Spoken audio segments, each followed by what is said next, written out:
100 पोलिसांचं पथक, ड्रोन कॅमेरे आणि श्वान पथक. नराधम दत्तात्रय गाडेच्या मुसक्या आवळण्यासाठी हा लवाजमा थेट आरोपीच्या गावात पोहोचलाय. आरोपीचं अखेरचं लोकेशन पोलिसांच्या हाती लागल्याची माहिती समोर येते. शिवशाहीत काळकृत्य केल्यानंतर दत्तात्रय गाडे नेमका कुठे कुठे हिंडला, त्यानं काय काय केलं आणि कुणाजवळ मदत मागितली याचाच घटनाक्रम समोर आलाय. तो घटनाक्रम काय याचाच सविस्तर आढावा या व्हिडिओतून घेणार आहोत.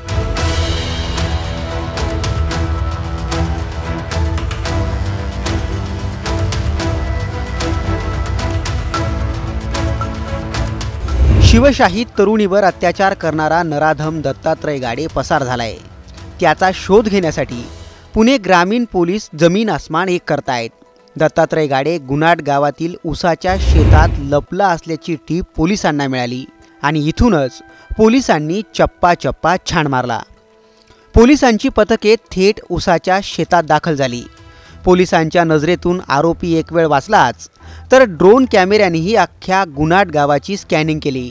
श्वान पथकही गावात जिकडे तिकडे फिरताना दिसतायत. यावरून आरोपी लवकरच पोलिसांच्या तावडीत सापडेल अशी शक्यता वर्तवण्यात येते. पण पोलिसांना आरोपीचा नेमका पत्ता कसा लागला, त्याचं लोकेशन कसं कळलं, असे प्रश्न या सर्च ऑपरेशनवरून विचारले जात आहेत. माध्यमांनी दिलेल्या वृत्तानुसार तरुणीवर अत्याचार करून आरोपी लागलीच पसार झाला. सकाळी अत्याचार करून पसार झालेला आरोपी 11 वाजता गुनाट गावी पोहोचला. त्यानंतर संध्याकाळी 5 वाजेच्या सुमारास गुन्हा दाखल झाल्यानंतर आरोपी पसार झाल्याचं कळतंय. पोलिसांनी गुनाट गावात चौकशी केल्यावर दत्तात्रय गाडेने एका घरात पाणी मागितल्याचंही समोर आलंय.